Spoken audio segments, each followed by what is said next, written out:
Yo, what's going on, guys? So before we jump into this conversation, which I hope you guys enjoyed quite a bit, I just want to preface this by saying that since this conversation's happened, Tristan's Instagram account actually got banned and removed off Instagram. He no longer has access to that. So he has a new Instagram account. I think it's like Thane Jutsu or something like that. I'm going to throw it down here at the bottom of the screen. But I just wanted to say I think it's kind of funny that since this conversation's happened, we haven't even aired it yet. I'm not saying that this is the reason why. I'm just saying it's just kind of funny and ironic that his Instagram account got banned. So let's jump into it and see what you guys can hear from him before, well, my accounts get banned as well. I can't really, it is a dope fucking gift, man. Yeah, it is fucking dope. Sorry, we just fucking, kind of like cut out there because I realized that our audio was messed up and I don't really have like a producer or anything. We're just kind of flying with this. One-man band. Yeah, exactly. Yeah. Well, two-man band today, two-man man. Band today. But we were just kind of talking. Tristan and I met up this morning. We, we kind of met up at the gym. Mm-hmm. We had some good rolls. I didn't tell him that there's two gyms under the same company in Richmond, and he went to the wrong location this morning. So he did kind of miss like the first little bit, but we got to stay later and get a good roll. And I had a good workout today, man. For sure, me too, bro. Yeah, so I went to the gym. So it's Gracie Baja. That's our Jiu Jitsu gym, and I guess there's two locations in Richmond. So I just picked the first one that came on Google Maps, and that was the one in Steveston. I went there, I paid $8 for parking for 2 hours. I went to the door, it was locked, all the lights were off. I'm like, what the heck? Like, what's going on? Call Mark, and he's like, oh, it's the other location. So I came like 30 minutes late to the next location, but we definitely got some good training in, got a good meal in, and now we're here. Yeah, dude. So, because I've only ever seen that gym, and I don't even know anyone really that goes there. Mm-hmm. I just, I've only ever seen that gym running by. Mm-hmm. Like, cause it's a good location. Like when I went there, I was like, "Yo, this is a prime spot. It's right on the water. That must be some good. They're paying some good rent money for that spot. That's why you pay for parking, man. For sure.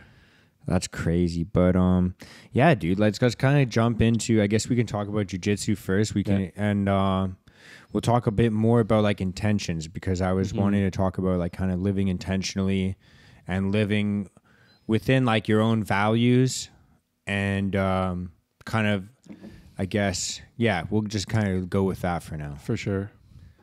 But yeah, man, tell me about like in the last like kind of year, like about your jiu-jitsu journey, man. Yeah, so like in a calendar year. So actually, Vancouver born and raised, but I moved out to Edmonton to help with my family business, and I was there for about 3 years. I was training at Gracie Baja, Edmonton.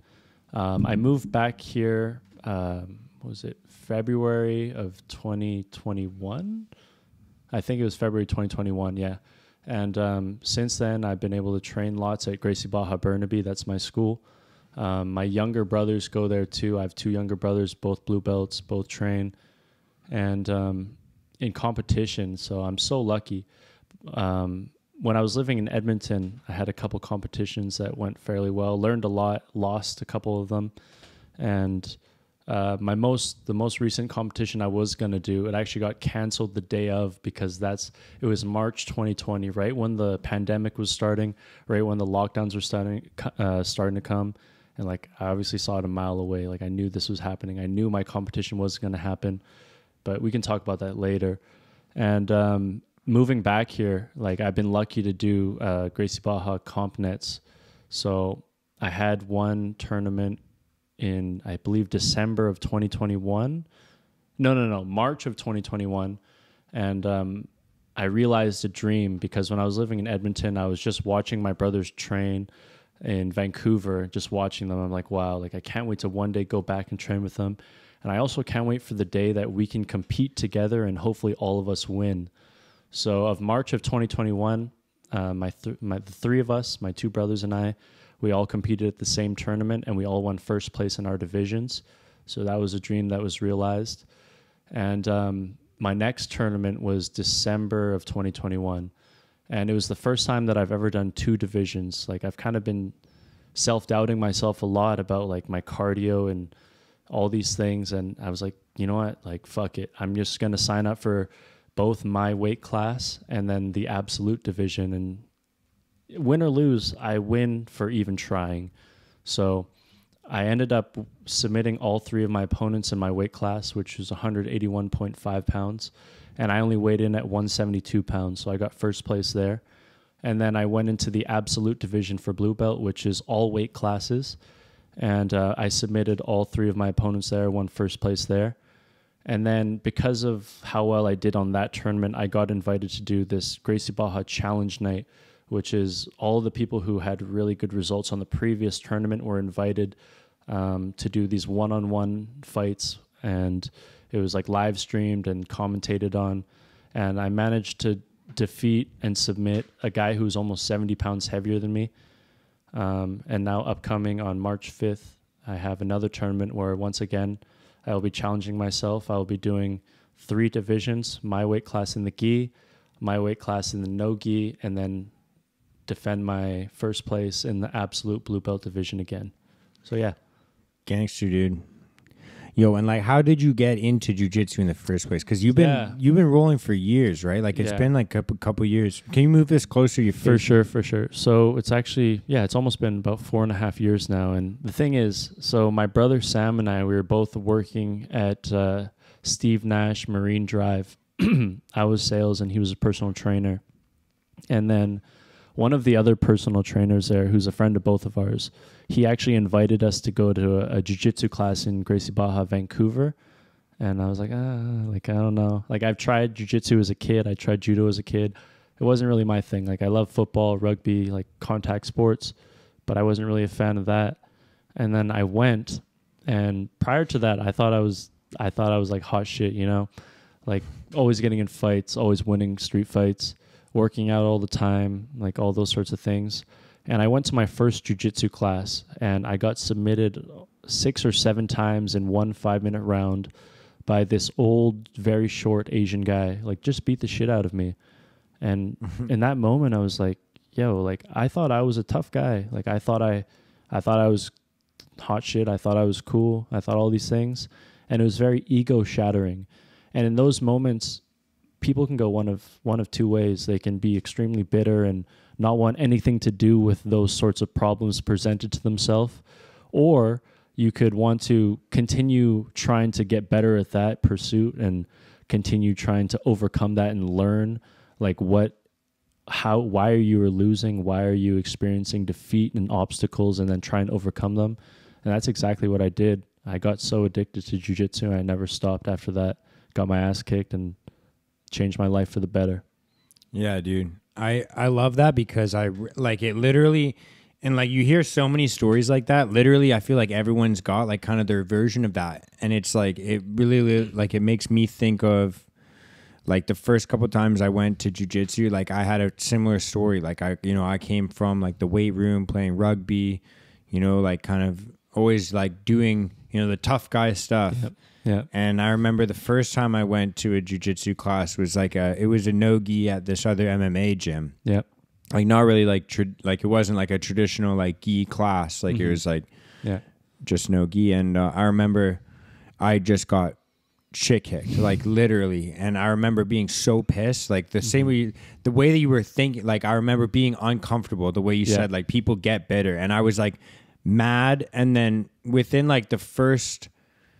Like even before I left that night, I remember looking at this guy and, he's bigger, stronger, like in every way he dominated me, like in every single way.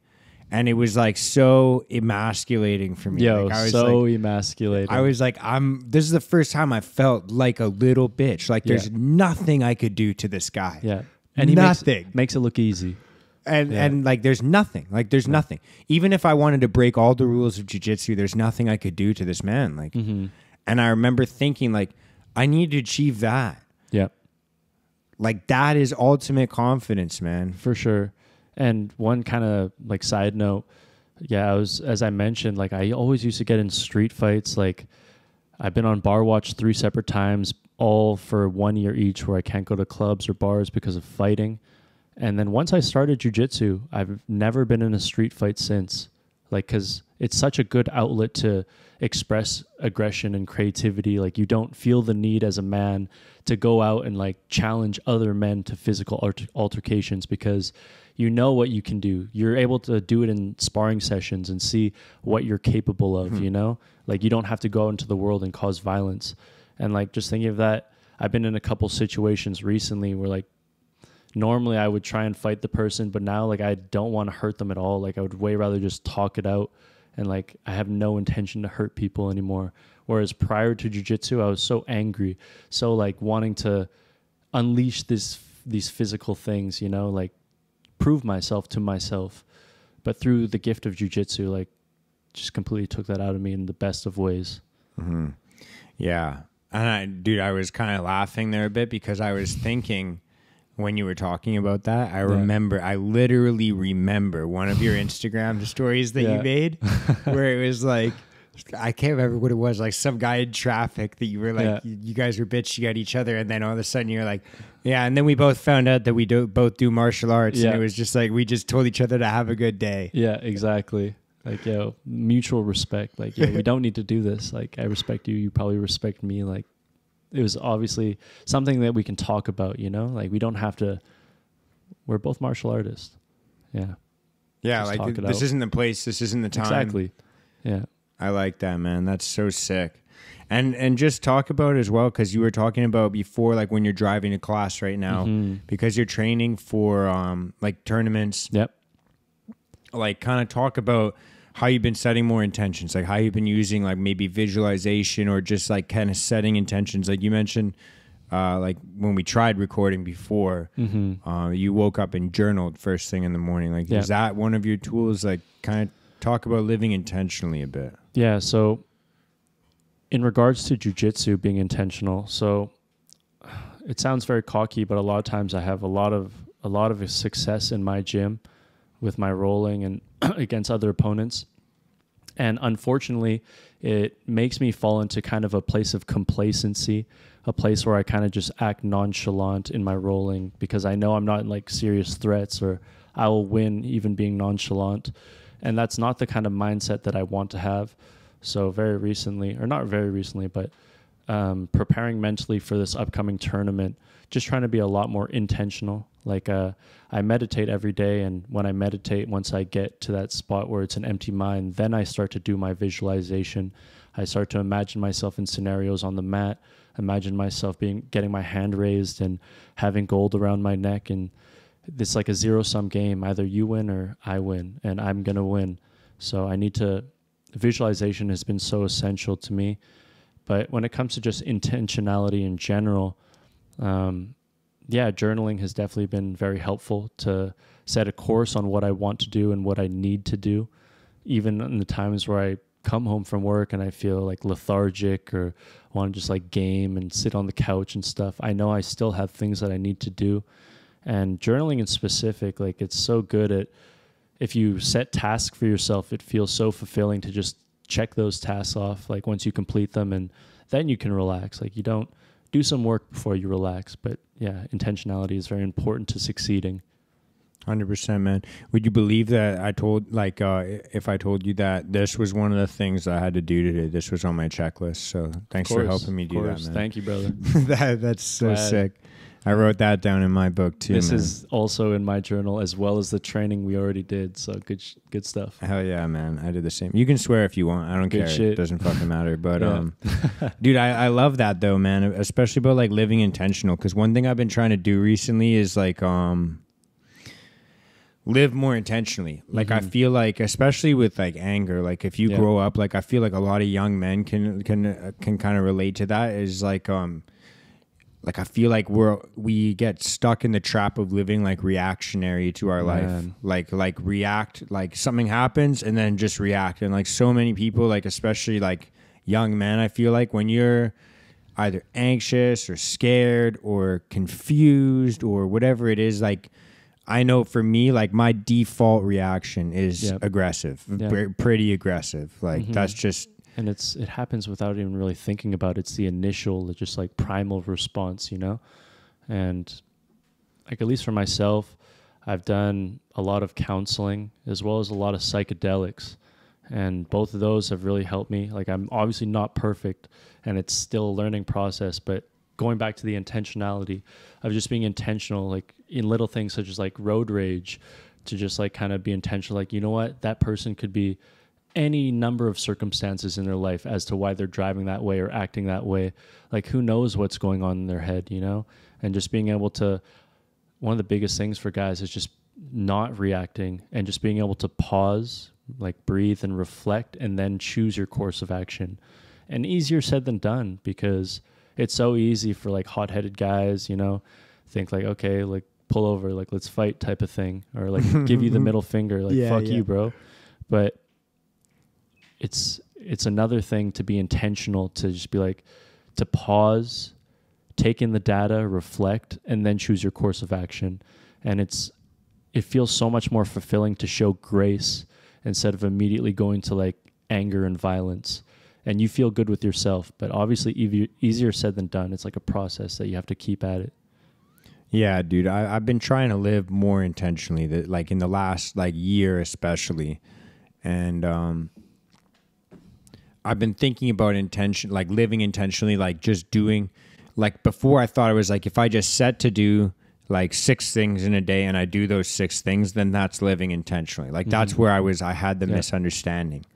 And I'm learning now that it's like, no, it's like every little thing. It's like the thing that, you know, your girlfriend says to you that you maybe don't agree with, or you know, whatever it could be. And it's like you have a choice every single time, like every single time.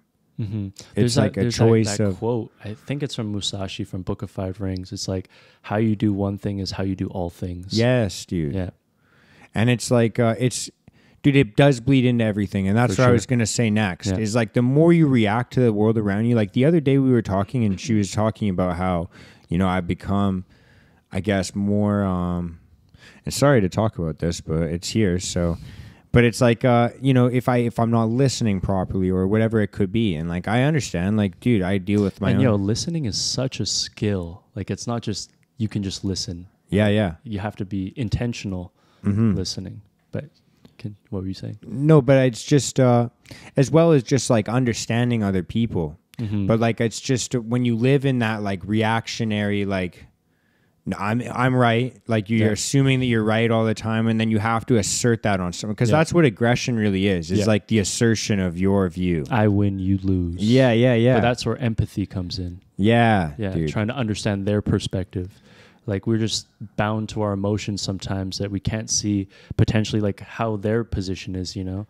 So like empathy is definitely huge in those situations. And it's not even just about like relationships. Like it goes into everything. Like it's like, you know, how do you deal with when you're at work and something goes wrong and you have those moments where you want to chuck your wrench or scream at someone?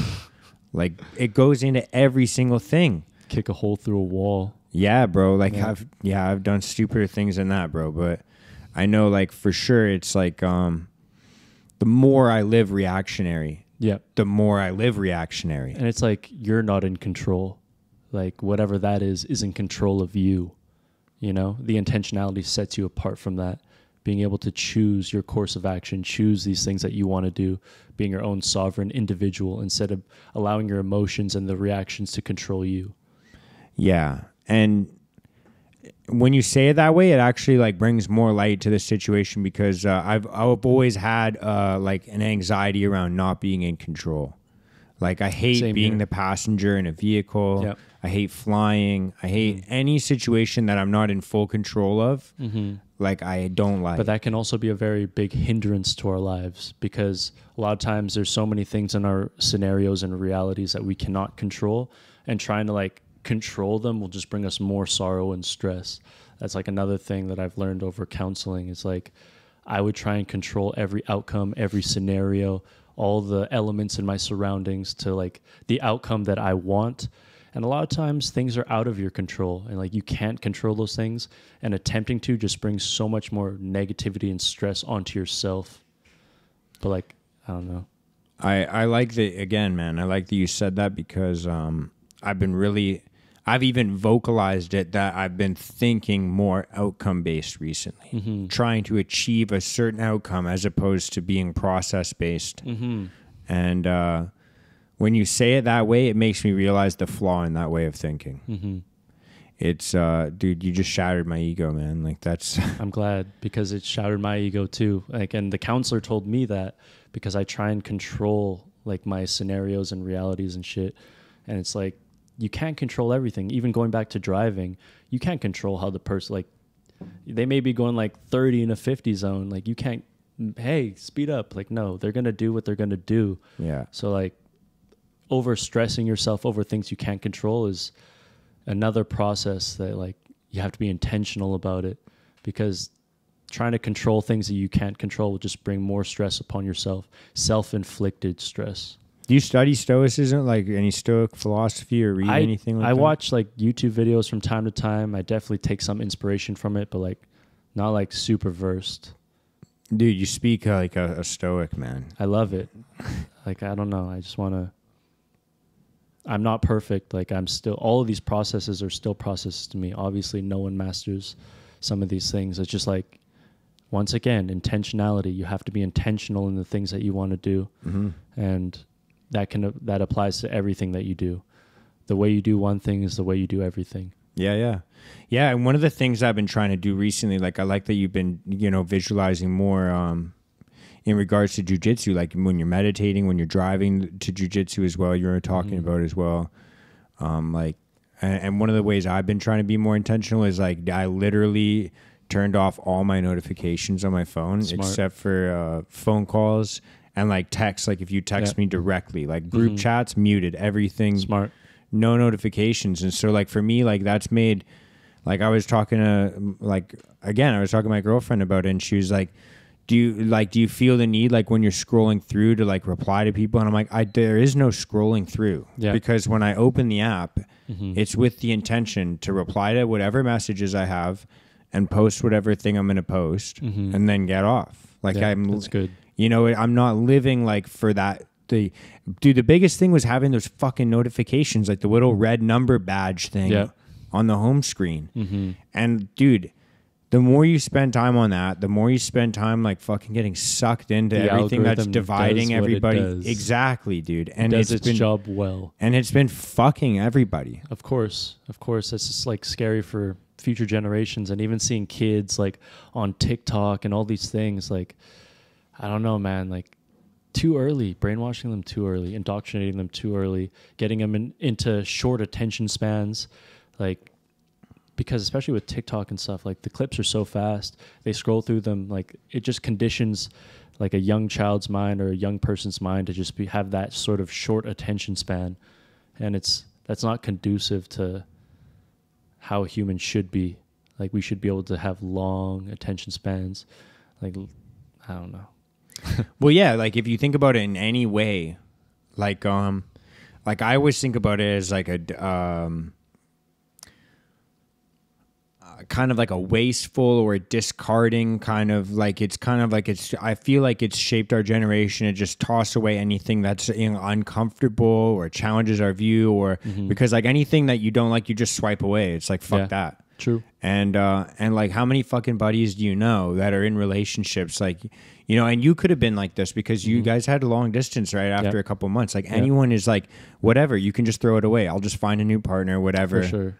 Or people like get into a couple arguments and they're like, okay, fuck this, I'll find someone new. They obviously aren't the one for me. Like, I feel like our whole generation is just like, fuck it. That's where we're at. There's like so many other options, like abundance of resources and options. Like, it doesn't matter if I lose this, like there's plenty of other options I can choose from, just like internet and social media connects us so close no matter where we are that it's almost like to our detriment. Like sometimes obviously it has pros, but like bringing us so close together, and I don't know, it just kind of disconnects you from reality a bit. Yeah, and it's not even reality, because even when people are, I was trying to have this discussion with someone about, getting like a grandmother or something, like a smartphone, so you could FaceTime them and stuff, and like kind of just having more connection. And I kind of understand that that's more connection than maybe them sitting by themselves, but a connection over like, any sort of media, whether it's fucking FaceTime or, Instagram or whatever it is, like it's not real. Like it's not, even with people you love. But then if you consider like people that you're meeting, like nobody acts the same way that they do in real life as they would anywhere in technology. Yeah, that's why it, man, makes me so sad, especially kids in the current world. Like, at least in the past when they had to all be online and all wearing masks, not able to see each other's smiles and the real interactions. And like, kids need to learn in person and be able to smile and see facial expressions and all these things. And I don't know, so many bad things are happening to kids that we'll only be able to see later on down the line, probably. Yeah, I know for sure. Like, it's difficult I know, like, and I'm not a doctor, so like this is just like my own like speculation. Same here. Not a doctor. Not a doctor. Not actually giving you medical advice. Actually, fuck it, dude. You can say whatever you want on the internet now. So that's true. We're both doctors. Yeah. And listen to us. This is our practice, but no, I know like that kids, and I kind of get this because I have like a little bit of hearing damage. But Same. like you need to see mouths move to learn languages and develop like kind of like so I just feel like that might hinder communication in the next generation, and then they just default to online communication. That's not real, right? Face to face, what humans are meant to be doing.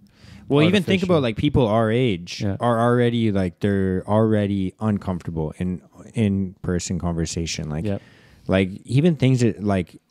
And this is going to sound a little bit brutal, and I'm sorry if this is you, but even things like as simple as like job interviews or things like that, like are crippling for people.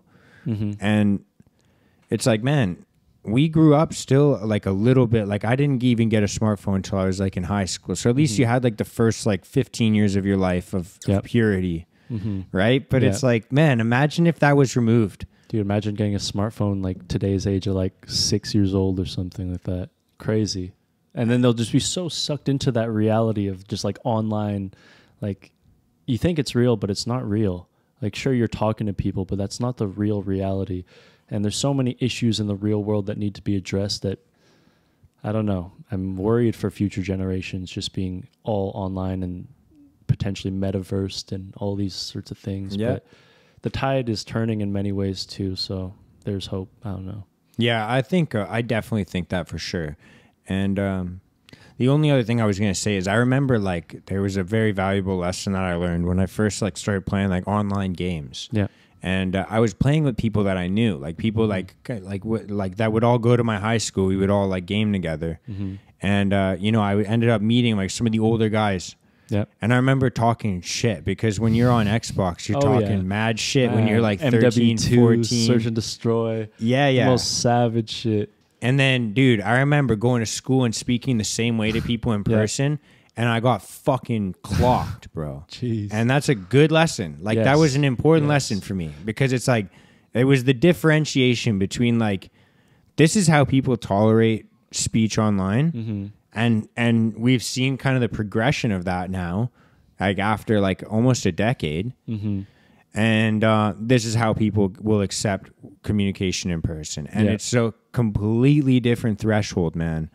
And I just feel like that tolerance when there's kind of not a face to the name is so much higher. Like the threshold is so much higher that's where I think a lot of like the divisiveness comes from in social media, because people are like, yo, fuck you, I don't care if you die, like blah blah blah blah blah. You would never say that shit to someone even if you disagreed with them in person. Like, I know so many fucking tough guys that are alpha machos, bro, but if you're sitting straight up face to face sitting at a table like this and someone completely disagrees, it's only really like sociopaths that would get to the point where they're screaming, I don't care if you die. Exactly. Like online, people have the ability to be so much more negative and mean and cruel to others than they would be in real life. It just gives like an avenue to be like a bully. And to hate. And like to hate. And because they hate, you hate. And it just drives it even further. Like, reciprocal. It's like, oh, they don't care if I die, then fuck them, I want them to die. Like, exactly. And it's just like and it goes back to living reactionary. Like, it's like, for me, I have to set the intention. Like, I literally wrote down in my, like, I have it written down in my computer actually, is like, if I encounter someone I disagree with, I'll advance or approach with curiosity. Yep. Like I'm done arguing. Like I don't want to argue. I don't want to fight. I'm fucking over it, man. Yo, I'm the exact same way. And like, even if we completely disagree on everything, I still want to hear your perspective, and I respect it that you're like civil enough to talk to me without getting triggered about your perspective. But these days, there's so many people, and not to make this political, but it seems like more people on the left are like more triggered to even have a conversation, even if you disagree. Like, for example, I remember I was at the Freedom Convoy protest, and I had a sign, right? And there's this guy who's this older guy wearing a mask outside looking at me, and he's just like shaking his head. And I asked him, I'm like, hey, I see you shaking your head. Like, what do you disagree on? And he's like, hey, no, you're wrong, man. You're on the wrong side of history. I'm like, well, like, you care about like, can we discuss it? Like, tell me, why do you think that? He's like, nah, yo, fuck you. And just like walked away. I'm like, yo, it just seems like people get so triggered that they're not even even able to have a conversation about like the disagreements. And it's just like kind of scary to see how divided and like the way society's going in that aspect, you know, like even if we disagree, you should still be able to talk about it. But people get so emotionally attached to especially like the mainstream narrative and like trust the experts, like all these things. And they think you're crazy if you disagree. But like, even if they think you're crazy, like we should still be able to discuss about it. That's the way we find the truth, like through common ground. Yeah. And it's also how you find empathy. Yes. Yes. Because even if like even if you don't find common ground, even if you don't agree, like at the end of the day, like there's just like once you understand someone and you understand, okay, like, because I feel like a lot of the times we assume, and this happens on both sides of the spectrum, like I feel like everyone's like kind of like they assume that the other person has never put thought into what they're thinking, or they assume that there's no, you know, real logic. They like everybody assumes that the person that doesn't agree with them is just like fed information from a nefarious source. Like exactly. Everyone, like whatever side you're on, like they're like, oh, where'd you get that? This source? Yeah, and just like a quick note upon that.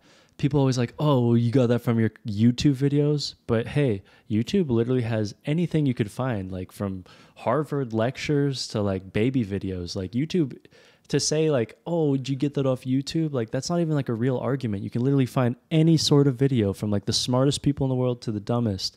Like, I don't understand that argument. I think your argument's even stronger right now during the pandemic, because it's like, oh, where'd you learn that? An online university, bruh? Of course. Half these motherfuckers aren't even going to in-person college. Exactly. So yeah, I agree with that. Like I, as a college dropout, I agree with that, man, for sure. Also college dropout. But yes, sir. Yeah, no, I just think that that's kind of like where it comes from, is like the idea that it's like you think that the other person hasn't put any thought into it.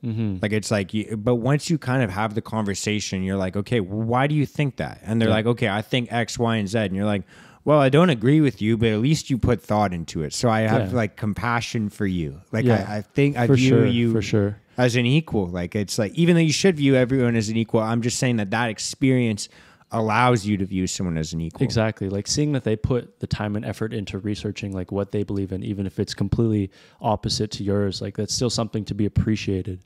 But for myself, like the biggest thing I respect is just being able to talk with disagreements. The fact that you allow a conversation without getting overly emotional. We may not come to a conclusion at the end of the argument or debate or whatever, but the fact that you even allow it to happen without getting like fucking triggered, like that's something to be applauded to. Yeah. Well, and here's the thing is like, I will say this, and this is kind of like, I mean, I don't know whether you align with this or not, but I am an emotional person. Dude, and I've been really just letting it flow. Like I used to fight my emotions, and now I let it flow. So if I'm super stoked, you'll know I'm super stoked. When I get heated, or if I'm getting like you know, like right now I feel a bit more energy. I had a good workout. I just had a good meal. Yeah. I'm fired up. Yeah. So like it's okay to have the conversation emotionally then, but just channel it properly. Like if we come to a disagreement, it's not like this energy is getting projected onto you. Yeah. It's just this energy is going to be here no matter what. Maybe I calm down later. Maybe I stay the same or whatever.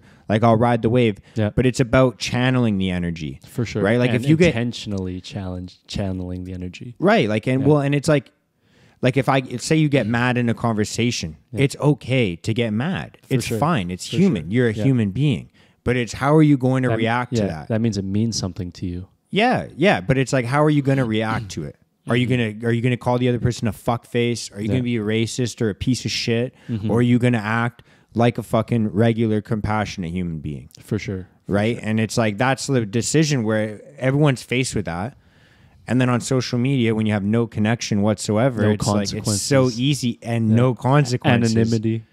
It's so easy to make the wrong decision. And there's no consequences, right? Like there's there's no older grade 12 kid to punch you in the fucking face or whatever, right? Like, and then it's just fucking straight. You have no consequences. And if you give someone an inch, they take a mile. Definitely. Yeah. Tends to be the case. But, yeah, dude, I don't know. Fuck, man. With social media as well, like I've just had to create a bit of separation. And I know like you as well. Like I know you've taken like kind of like a month break before. Or like lots of times, like I go have Instagram for a bit, then delete it for a long time and come back. But I feel so much happier and healthier without these things. Like it feels so nice. Obviously, it's also good to be connected to your friends and family who don't live like in your immediate vicinity. But it's so easy to get sucked into those things. And obviously the algorithm's trying to do everything it can to outrage you, make you pissed off, make you hate the other group, you know? Like it does its job very well. Do you think it's made to do that, or do you think it's made to just make money and that's the way that... Bro, because outrage generates clicks. People click things that they're outraged about that create that emotional response, that anger. Like, but is there any other emotional response that they could trigger? Do you think? This is me talking on my ass. This is like literally something I've been thinking about recently. Like another thing, like just like cute animal videos or something. It draws like, oh, like I love that. Like, why can't we just be making money off that? Because Facebook? Outrage creates probably more than double the clicks that cute animal videos would click or would get.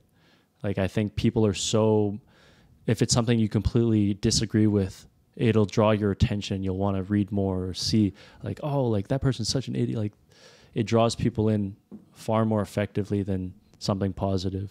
And the media knows that. Politicians know that. Social media knows that. Like that's what generates the clicks, outrage. And the algorithm definitely tries to show you things that will piss you off.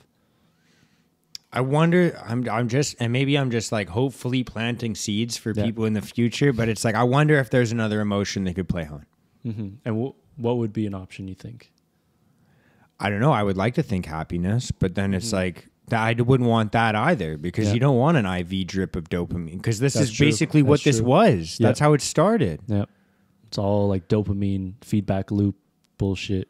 And that's kind of what it was before. Like it was like, what are all the nice things in life? It was like vacation pictures, food pictures, like so true. Pet pictures. It used to be like all of those things, but now it's like all the outrage things, right? Like, how the fuck did that happen? Literally, when do you think that happened? Because now that I think about it, that's what it used to be, bro. Trump. I think it happened during Trump's reign as president. I think that the media, like, made a lot of people pissed off and divided so many people over that, just a president. Like the media was very complicit in creating two different groups, because together we are strong and divided we fall. And we have a common enemy, and it's the people who rule over us, who give the orders to our prime minister, give the orders to Joe Biden, all these people, World Economic Forum, Klaus Schwab. I love it, dude. Yeah, these people are the ones, and they know, as you can see with the Freedom Convoy, how effective it was. Those many people from different groups, different races, different classes, economic, social, like together we are strong and divided we fall. So they know that, and they need to create that division because they want us fighting each other instead of grouping up to fight them. Yeah, and I mean, I just, when I think back and this is something that I've been really like, this is kind of the only thing because I'm done arguing with people that are kind of on the fence or view things differently. And basically the way that I basically sum it up now is like, look, like you read the last 100 years of history and look at the atrocities that have happened in the world and understand that the only way that those happen is when people view other people as a group of others. Yep. Always, because then you're willing to do things to them that you not normally would be able to do to another person in your community, because you value them less than you value someone you align with. You can be horrible to other people you consider other. Yeah. But it's like everything. Like, you know, you talk about all types of genocides that have happened, and there's the big ones that everyone knows about, right? Like World War II and the Soviet Union. And it's just like, man, every single time it's because you're allowing yourself to view another person as like a belonging to another group. And it's so weird how us versus them, tribalism. Well, and it's like, dude, it's so weird how, and I've like faced kind of, and I'm sure everyone's had their own different experiences with this. Again, regardless of whatever side you're on, right? Like whether you're in the position of like you want someone to wear a mask that isn't wearing a mask, or someone's asking you to wear a mask and you're not wearing one, and whatever that is, like if you take those two people, right, and you line up like all of their values and all of their thoughts and all of their beliefs and maybe religious views or whatever it is, like if you lined up every aspect of their life, they would probably agree, or if you were to put them and make them watch like a video, agree on most things. They would probably agree on most things and be like, yeah, that's true, that's factual. Like we should definitely value this in society. And then there's like the 1% that you're like, all right, that's where I don't align with you. And then we're ready to other people for that. Yeah. And that's what they do. They plant it into us that we're so different from one another that there's nothing that could happen to bring us together. Like, we're divided. There's two groups. But as you're saying, there's so many more things that keep us together than divide us. And they only highlight the things that divide us because it emotionally charges us and makes us more excited and enthused to go along with their narratives, you know? Like, there's so many more things that all of us have in common than we have separate.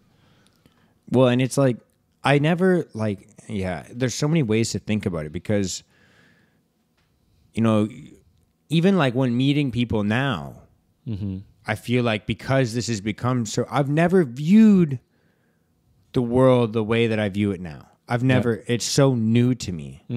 And I think about like when you meet someone and you're kind of asking your friends, like, okay, like if I'm going to meet your buddy, like, what's he like? Like, what are the things you ask them? Like, you know, a lot of the times you're like, how do they feel about this? Yeah. And it's like, bro, you know, it's like, why is that a discussion now? It is, though. Do you know what I'm saying? 100%. I've never viewed the world like that before. I don't like That's never been a thing for me until like the last couple of years. It literally, once again, it separates us into two separate groups. Like, oh, what do they think about this? What do they think? But we allow it to happen. Like, we do it. Yeah. Right? Like, think about it. Because, like, if I were to meet, like, one of your friends right now, I literally probably would ask you, yo, like, how does he feel about this? Like, how does he feel about that? Like, just so I know. And it's like, why? Yeah. Like, who gives a fuck? It's because these issues have been so, like, hyper polarized that people identify themselves in one group or the other these days, you know? And they're so emotionally attached to these things that if it's ever brought up, it'll be so, like, so confrontational. Excuse me. So it's like, I don't know, it also allows you to know what you can and can't talk about, because there are certain things with certain people that if you talk about it, they'll get crazy. So I'm not saying that, I'm saying about that about both sides. Yeah. No, I know, but it's like, why is that? Like, why are we so unable to have like even confrontation? Like, it's not unhealthy to have confrontation. No. Like, it's necessary. But why do we have this, like, kind of like, we have this, like, say you and I are going to meet someone, right? Why are we apprehensive about that confrontation? Because shouldn't we assume that what we're saying is true, and no matter what, even if we disagree, we'll find common ground and we'll have love for that person, and they'll have love for us? Even though that we say it, but then it's hard to practice that. That's what I'm trying to say. For sure. And then once again, all these concepts are coming back to intentionality. But I think it's just like the way the story that we've been given, and you either believe it or you don't. And it's so intentional with what sort of narrative all of these people in power, all the media, they're conditioning people. And You either believe it or you don't, or you believe some or you don't. But it's just the way that we've been conditioned as a society in the Western world. But now it seems to be more global, that this kind of like Western liberal ideology about all these things over the course of many years, like a lot of people didn't realize like how severe it has been until now.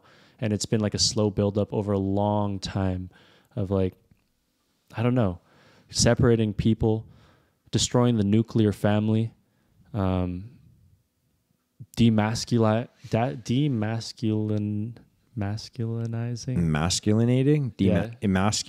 emasculating of men, like just trying to change so many things to separate people, to create topics that people disagree on, so that we have more things to talk about, or more subjects that we disagree on, and creating more and more of those things, and then focusing on them in the media, so people think that's what, that's on the news, that's what other people think of, you know, like just really putting a spotlight on the things that we disagree on, hardly highlighting the things that are good and good in our communities and good that keeps us together and makes us, whether disagreements or not, what makes us humanity and brings us together. They want to show the things that divide us.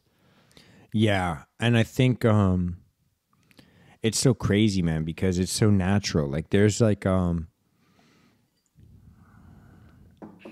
because the only thing I could think of that, the only organization I could think of that kind of counters that in the media is the Good News Network. I don't know if you heard about that.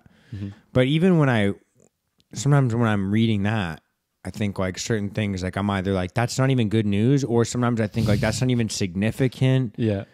And so even that, like I just shout out to Good News Network, because I do appreciate the sharing of good news. Yeah, I do love that. And I've even like that. Yeah, and I've shared some of their stories on my podcast. Yeah. So like I do appreciate them. I'm just saying like it's so difficult to get like an actual like because even sometimes like it's like, are you forcing this positivity? Like I just want to know what's happening. Yeah, like non-organically inserting it into the feed, you know, without it being too significant, like, and letting me know a bias. Like I don't want to know, because before, like I feel like, and I don't know, because I never really even watched the news before the last couple of years, but I feel like we're just being told what to think about things. We're not even being told the things. It's like they think we're too stupid to think for ourselves. Hold up, move closer. They think we are too stupid to think for ourselves. So they tell us what we are supposed to believe, and they destroy us if we disbelieve what they're trying to say and go against their narrative. They force a narrative on us, and you either believe it or you get ostracized and demonized and put into that other group if you disagree with the popular mainstream narrative. Even though humans are all sovereign individuals and we should all have our own personal experiences, our own like viewpoints and understanding of the reality that we live in, and everyone's different. We all have different perspectives. But the fact that they try and force so hard this one singular narrative, and if you deviate from that, you're demonized and you're canceled and you're censored and all these things. It's crazy. But more and more these days, people are, even like the common people who don't follow like other things, like they just watch the news, even they're starting to see like, yo, like this doesn't even make sense. Like why? They're just trying to force this one narrative. And if you like, I see what's happening to people. I see what's happening to Joe Rogan, like all these people, and like it doesn't make sense. Like why are they demonizing them for just disagreeing? And it's because they want us to they don't think we're smart enough to think for ourselves. They want us to think what they want us to think. Yeah. And it's like, man, I don't know if you've had like, I don't know, because I always try and take temperature checks, man. Like I always try and see like what is actually happening. And because there's like kind of like, and sometimes I just don't really know. Maybe sometimes I'm disconnected because all I do is just like kind of work and work out and work on my podcast. So like maybe, so I just feel like sometimes like maybe that it's not as divided as we're told. Because I think in day-to-day life it's not, but online it is. Like you go, if you don't have social media, you go around, everything's normal. Yeah. Everything's normal. The human interactions are normal. You go on social media, you see people hate each other. You see people fighting all the time. You think that, damn, like there's them and there's us. But in real life, everyday like most of the time, it's just normal. People are normal. It's just crazy how crazy social media makes us. Yeah. Because even like where we live, like it's actually kind of funny because I'm still doing most regular things. Yeah. And even though the restrictions are on, the businesses that I go to, whether I'm and maybe I'm just completely fucking myself over, and by the time we air this is completely different. Yeah. But as of right now, Yeah. I'm still going to the grocery store. I'm still going to the gym. I'm still working every single day. I'm still doing all these things. And, you know, the places I go to, they don't really enforce a lot of these restrictions, so I don't have to comply with them. And so what you're saying is true. Like, I literally, you know, I live as if there's nothing going on. Same. And maybe some people are going to hate hearing that, but like, that's my reality. I'm living in the world where I just go around living life. And there's no real restrictions on what I do, because I don't like to go out like that often. Like, for food, I'd rather do what we did today. Yeah. Like, I like sitting at home and cooking a meal with a friend and just having a conversation. Like, I don't like to go to a fucking restaurant. Yeah. I like to fucking hang out here. Me too, bro. That was a delicious meal. Shout out, Mark. Good thanks, shit, dude. Thank you. But I just I see the same thing you see. Like, I was gonna ask you this. Like, I don't know if you have any of these experiences or anything recent that's happened to you, like that. Because, like, have you had these divisive things happen to you in real life, I guess, is what I'm trying to ask. Like, have you dealt with that friction or? From my own personal experience, You don't have to like overshare or anything like that. No, I'll just share with what I'm comfortable with. But from my personal experience, since the start of this pandemic, you may think I'm selfish or ignorant, but no, I'm not. But I haven't worn a mask going to any grocery store, anywhere I really go, unless it's a business that, like, if I'm at the mall, I won't wear a mask. But if I go into a business, like, I will put it on, like, because I know they still have to operate. And like, I respect that. But even I've been sky training for maybe like 3.5 months, and I haven't worn a mask one time. And there was a moment where this guy was like looking at me for a long time, like mean mugging me. I was like, yo, this guy is probably pissed because I'm not wearing a mask, and just like looking at me. And then out of nowhere, he took off his mask. And I was like, wow, like, courage is contagious. So just doing I haven't had... Maybe it's because, like, I'm a tall and, like, bigger guy. Like, no one's stepped to me, said anything publicly. I'm sure I've gotten a lot of looks and a lot of people saying shit low-key or just thinking things. But no one's ever said anything besides when I confronted that guy, like, hey, I see you shaking your head. Do you disagree? That's probably, like, the biggest confrontation. Other than that, nothing really. Yeah. I mean, like, I've had a couple of experiences where, like, I've been asked to leave places and stuff. Like, and I've kind of, you know, it's actually kind of funny because in the very, very beginning, I was wearing a mask, like, for like certain, because I was scared, dude. I didn't know what would happen. I was so worried about, like, my parents. My grandma. Yo, you see, I have a video, a Snapchat of me going to my grandma's and I'm wearing a mask. Yeah. And I'm like, fucking, I legit was scared. Because, we were propagandized so hard. In the initial stages of the pandemic, there's those videos coming out of China where there's people just, like, falling to the ground, like, dead, bro. Yeah. Like, they made it so scary. I was so scared for my parents, bro. I was so worried. Yeah. I believed into the hype fully. They got me. But it's like, and even have you ever... in my family that there's even people in my family that have, like, comorbidities. Like, so, like, I still am concerned for certain people. For sure. There's still that concern there. But, like, have you seen one person, like, fall on the street like you saw in the beginning with those Chinese videos coming out of China? No, dude. No. But we both bought into it, for sure. Yeah. And out of concern for our family members who could be affected by that sort of thing. But even after that, like, it was like kind of like I stopped wearing it. I was like, I'm not doing this anymore. And I bought dumbbells here. I've got a bench over there. I've got bands. I've got pull-up bars, and I have access to a gym that allows me to go there without any of the restrictions. Good. Same with my grocery store, and, like, there's not a lot of other places I go, but I guess, like, what I'm trying to say is, like, with the places I've been told, hey, you know, you're not welcome to do this here, or we're uncomfortable with you here. I'm like, fair enough. I'd rather you voice that because I don't want to be where it's uncomfortable. I don't want that energy. No, and a lot of times I don't want to support those practices either. It's not even about that. Like, that's how I used to think. Yeah. But now it's more just like, look, I just want good vibes. I want people around me that love people. And And like another good thing about all these lockdowns and everything, it really showed people they can do a lot of these things that they used to do outside in the public on their own, in their homes, workouts, yoga, like all these things. YouTube has been such like a great help to a lot of people. There's so many things you can do on your own. Like you don't need to go. Obviously, it is good to support and good to go to those sorts of places, but you can do any sort of exercise on your own, any sort of thing outside. Like, yeah.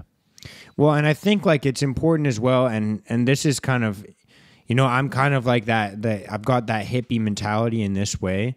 Like I just like, man, to most degree, like, man, fuck big businesses. Like I want to support like local businesses, like the barber that I go to. I'm local. I'm loyal to that business because I like the guy. You know, it's a small like family run. It's a couple guys that are like literally a few buddies that run the business together.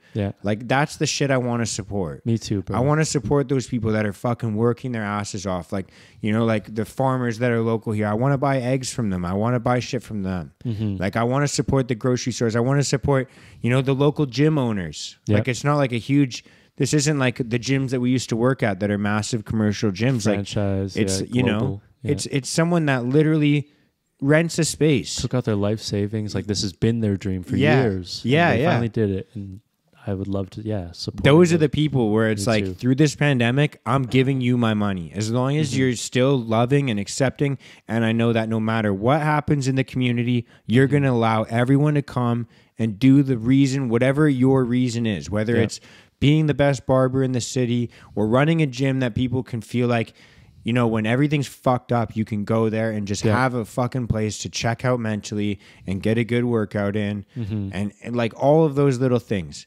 Whether it's like, hey, you can feel comfortable buying your groceries.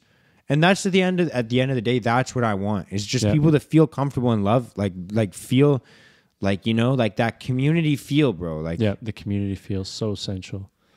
It's like, man, and people are longing for it. Yeah. Especially being closed inside for so long, just being online social, not interacting face to face.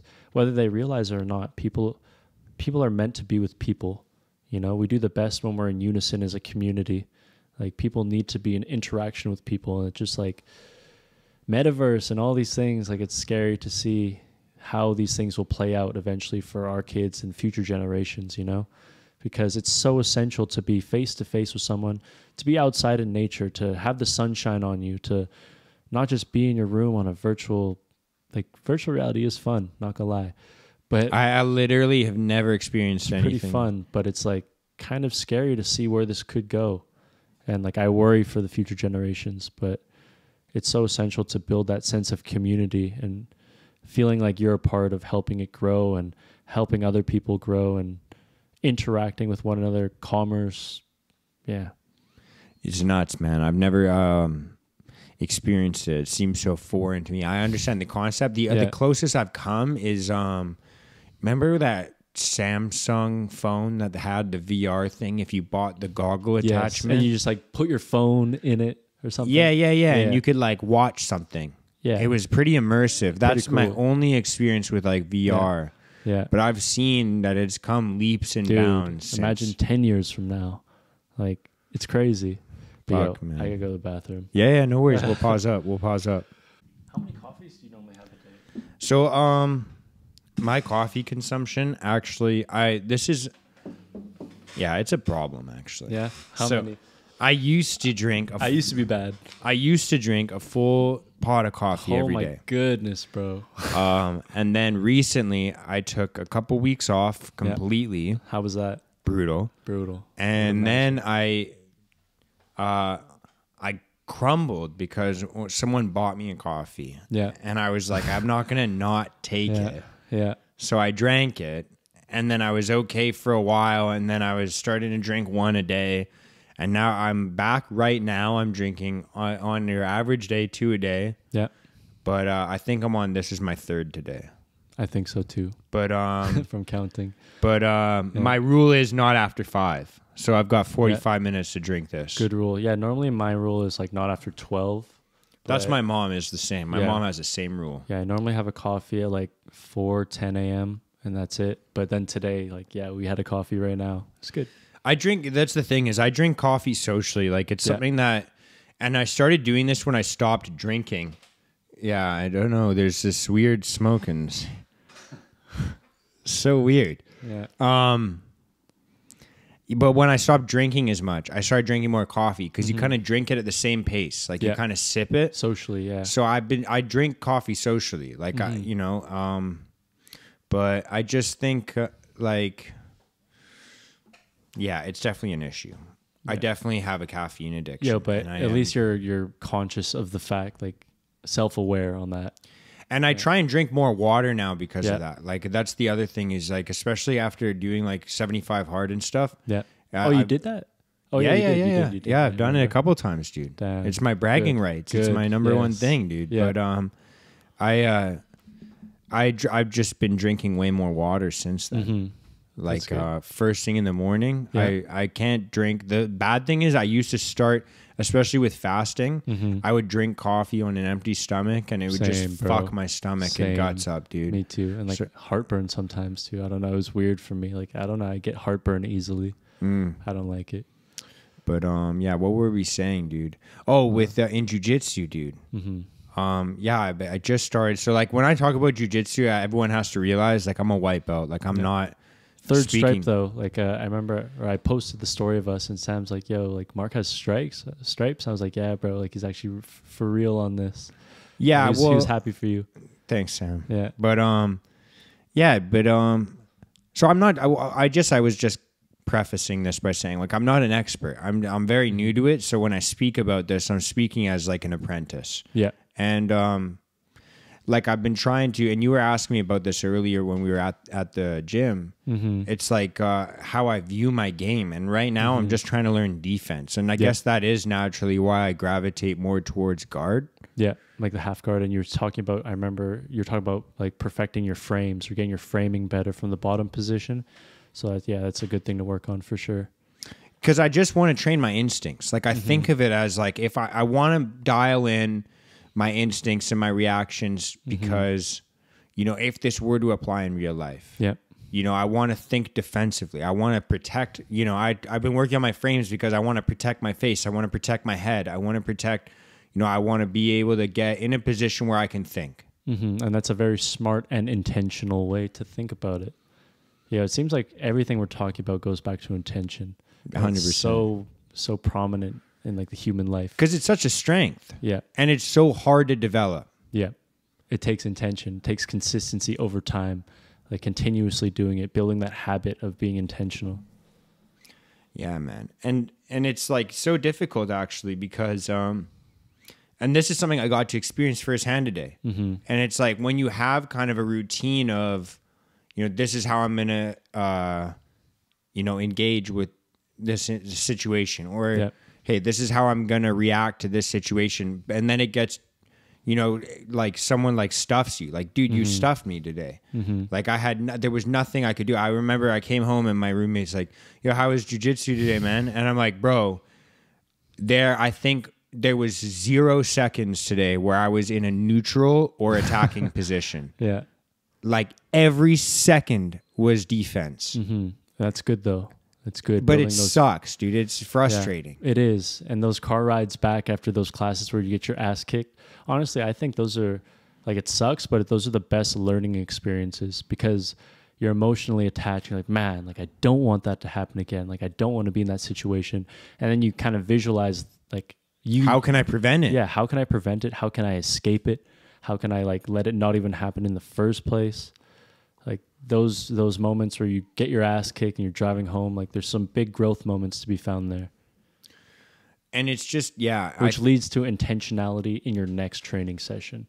Well, and that's what I was thinking is like, it really had me thinking because a lot of people I can kind of, and this is something that other white belts experience, or I don't know if you had this experience, but like, a lot of the time I just try, and because I'm a little bit stronger than some of the people that I roll with, like it's easy to just try and like pull them into a guard, and then I'm in a position where I'm like, okay, now I can think. Yeah. But then it was so difficult because when I was playing against you, it's like I couldn't have my legs forward, and it was like the first time where I'm like, fuck, I don't know what to do. Like I don't know even what to do to start. Like that's where I was at. Like, it's like, how do I even attack this problem? Like, what the fuck? Yeah. Yeah, no, I definitely experienced that a lot at white belt, and it's just like, you just got to go and just kind of react with what's happening, because you don't know what to do. Like, you're presented a problem, you don't know like what course of action to take. So you just got to do something and then learn from those experiences over time and build that kind of roadmap of what to do in that situation. Because yeah, like, you'll just kind of go and rely on your athletic abilities and not have the technique to compensate for that. But over time, those kind of two on the chart will intersect. Like, you'll have your athletic ability and your technique proficiency and able to use them together. But yeah, initially starting out, you just don't know what the fuck you're doing. Just get choked. Yeah, Pretty much, man. Yeah. That's pretty much what happened. And it's so cool, man. Like, the cool thing is there's so many experiences where I don't know about you. Yeah. And like, I'm definitely able to, I'm learning more to like forgive as well. And it's not even that like I take like vengeance, but I'll never forget experiences like that, bro. I'll never I'll never forget experiences like that. For sure. And it's like, there's things that you just remember that are implanted in your memory that are like, there's a need, bro. I'm letting you know, like, there's a need to settle the score. And I know you feel the same way, like, not even about me, but like, I'm just saying about life. Like, there's just like traumas throughout our life, varying degrees of like how severe they are, that implant into our memory and help create the person that we are. Like, random and funny, like, my fiance and I were talking about like a future baby boy one day or something. Like, I was saying like, yo, like, I don't know, like, I want to get him circumcised, but like, I feel like maybe that puts like some past trauma, like, just talking about like trauma, and like, there's so many varieties of trauma that people experience throughout their life that shape them into who they become and who they are. And I guess, yeah, it can be a motivation. It could be a detriment to yourself and your personal development, but many traumas throughout our life. Yeah, well, and I mean, there's different varying degrees, like you said, but I think that, and this is something I kind of try and talk about a lot, but it's like, I think that they definitely can impact you. And it's such a weird thing. I've literally asked doctors, and I've never gotten like a concrete answer, but it's like, what's the difference between someone that has the experience that's traumatic, where they let that shape them from the better, and the difference between that person and the person that just gets crumbled. Yeah. Because you see so many people that kind of go through maybe similar situations, yet the outcome is so goddamn different. Like, there's, you know, the people that make it and you're like, holy shit, like, what's his backstory? And they're like, oh, he like comes from this suburb of this hood, and it's like fucked there, and he just realized that he needed to change his life, you know? And then you hear about other people and it's like, oh, what happened to him? And he's like, oh, like, he came from this suburb of some hood, and it's super ghetto there, and it made him have a downfall. Like, it's like, what's the difference between those two people? Like, what's the differentiating factor that makes that person choose in that moment of defeat or opposition? Because there's like catalysts, right? Yes, like, has to be. There's a catalyst, but it's like, how does it impact you? Does it make you does it fuck you over, or does it make you a hero? And I've always thought of those things, because it's so evident that everyone deals with varying degrees of trauma at different times of their life. Like, people are dealt different cards, like hands of cards. Yeah. You know, not everyone has the same setup that I had when I was born and grew up. You know, not everyone has that. Yeah. So it's like, and also, like, people may experience those situations and they may crumble in one and use that as motivation to succeed in the other. Like, it may not just be that they're wired to succeed in those situations, but it could be like accumulative experiences of failing in those situations that makes them intentionally choose, like, you know what, this situation, I'm going to be different. So like, many the different factors. Yeah, like the ability maybe to be broken from the first event to put you in position for the second one that then helps you. And it's like, man, yeah, I've just been thinking about that a lot recently. And I guess like where I was going with that is, I think that the more you can kind of expose yourself to the little amounts of that, the more you'll be, you know, formidable against them. Yes, experience. And that's the same thing with competitions. Like, it is, as we were talking before, like, doing a competition is scary as fuck. And just the fact that you even put yourself out there to try it is a victory for sure. But you need that experience over time to become calm. To become calm in those situations and to be able to like handle your emotions, because it is very scary. But it doesn't necessarily come at first. Like, it has to take time of like failure and winning and processing and reflecting. And over time, you're able to build the ability to be calm in those sorts of situations. Yeah, and like even like from like that's my experience so far is like because the very first jiu-jitsu, like I'm still having pretty much the same experience. Yeah, and you know. Like I had this perception that it's like, okay, it's just gonna be like this for like the first couple weeks, and it's not, dude. Like it's months. Like, dude, this is a lifelong journey, man. Yeah, yeah. But it's like I'm still having the same experience that I had in my first class. Whereas like the first class, I was emasculated, I was pissed off, I was like fucking frustrated. Yeah. And then now I have the exact same experience. I just go in and get my ass kicked.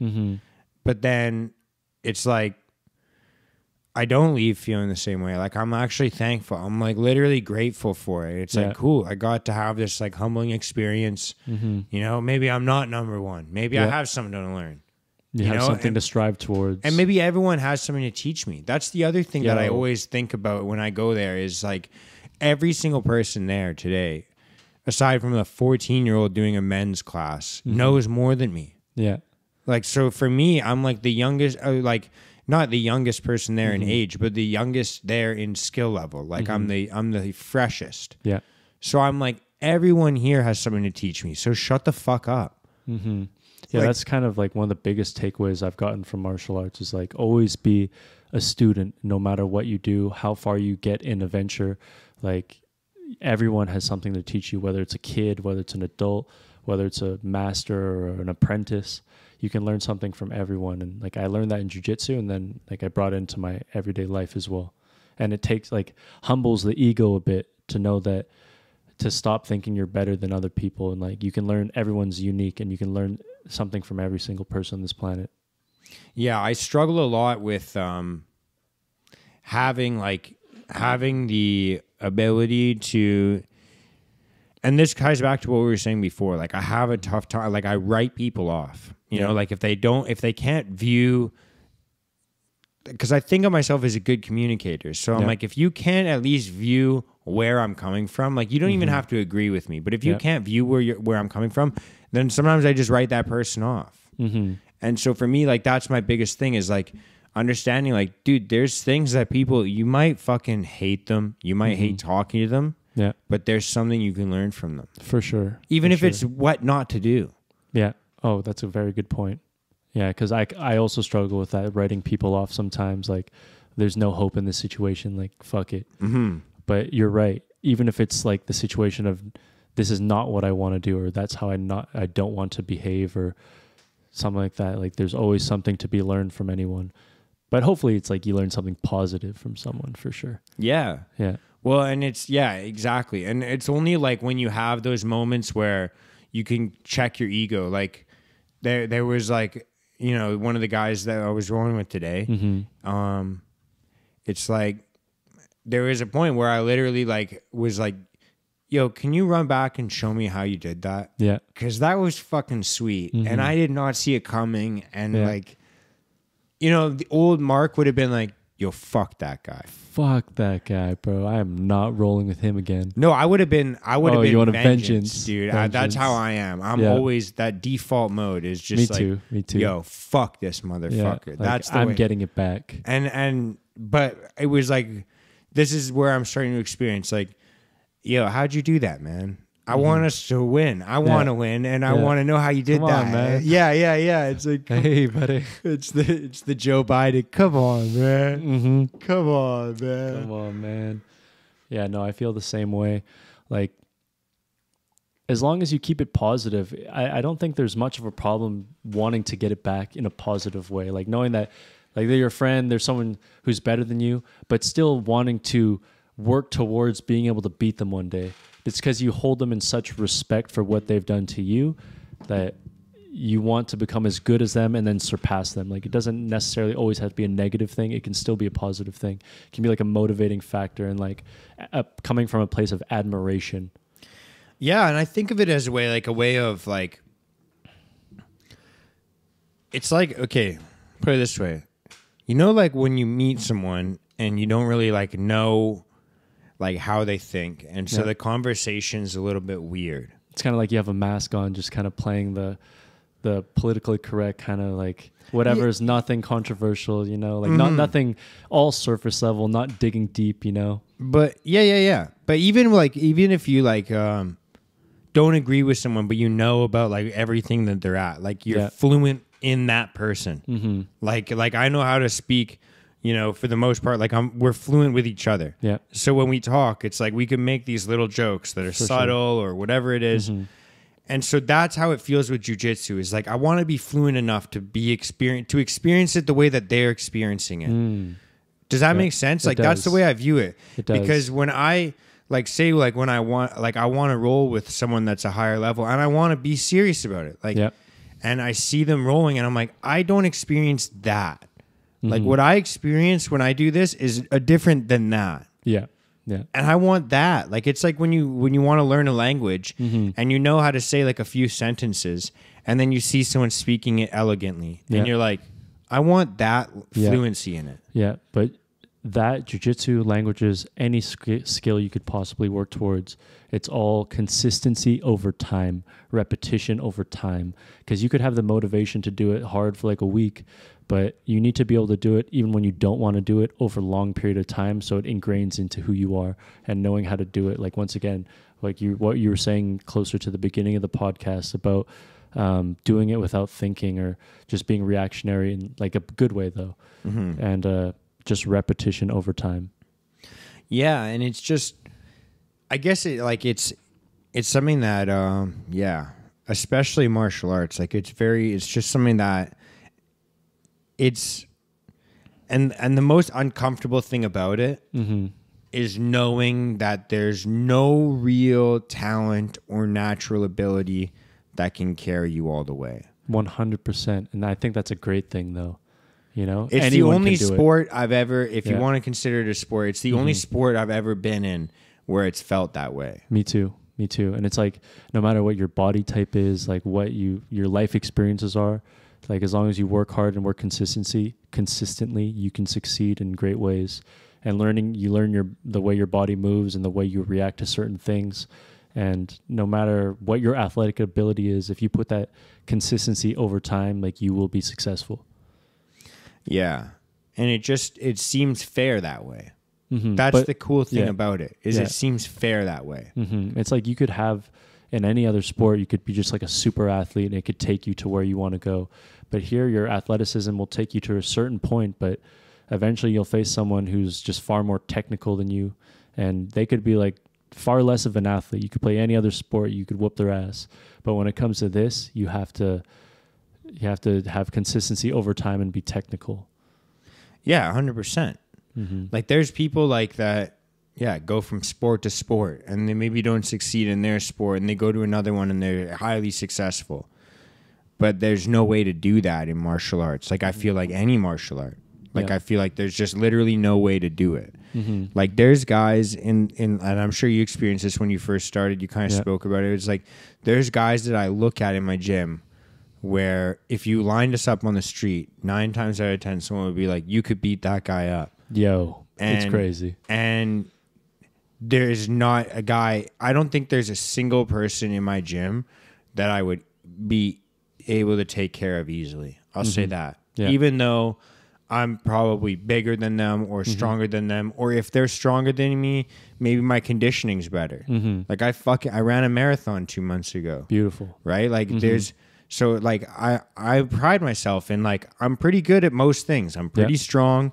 I've got good cardio. You know, my flexibility is even pretty decent.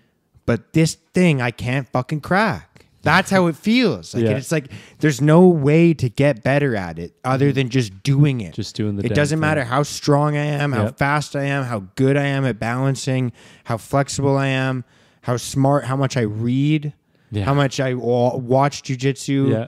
Like there, and it's like, it's infuriating. Like it's one of those things where, but it inspires you to keep going, dude. It makes me obsessed. Exactly. It literally, and that's just how I am. Maybe in 7 months it's completely different. But when I get obsessed like this, like that's how I ran a marathon. Is it started when I quit smoking cigarettes by just wanting to run a lap around my fucking neighborhood without puking. That's awesome. But this is how this is what it brings me to. Is like, I'm just obsessed, and I'm excited now for the next like couple years. Like, so that's the way I'm thinking about it, man. What else, man? What else is going on other than fucking jiu-jitsu, dude? What's in your mind? Because, dude, I want to say as well, actually, and I don't want to encourage people to do this. But I like that you did do this.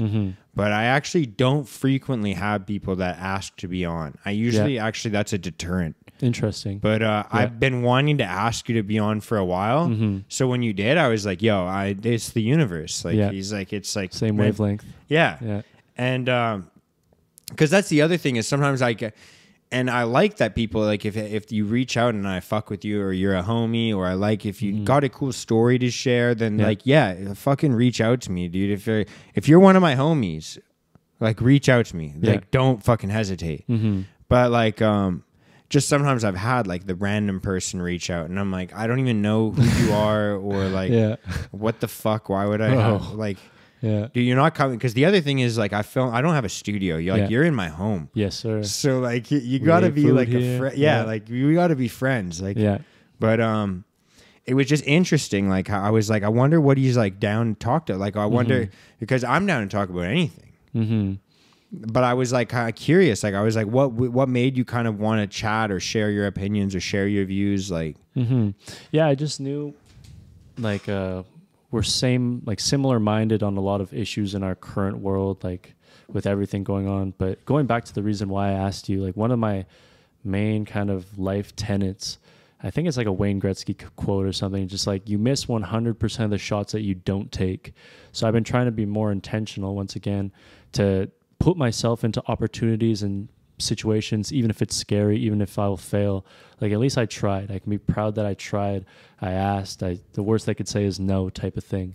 And you miss 100% of the shots you don't take. But I just watching the way the world's going and everything, it just, especially with this freedom convoy yesterday. Well, not yesterday, but Trudeau enacted the Emergencies Act where they're allowing these police officers and these people in uniform to go and smash truckers' windows and drag them out, or run over an elderly lady with a horse. And just like, this isn't the Canada that I want my kids to grow up in. Like, it's very saddening, but on the same note, I'm very hopeful, because you could see the amount of unity and people from all races, all backgrounds, ethnicities, everything like that, coming together to fight for people's personal freedoms and a united Canada. And it made me the most proud to be a Canadian that I've ever been in my whole life, wanting to fight for that. And just seeing the way that Trudeau has enacted these measures to take out any opposition to his narrative and all this stuff, man, it's sickening, honestly. Like, I don't give a fuck. Like, it's fucking sickening, bro.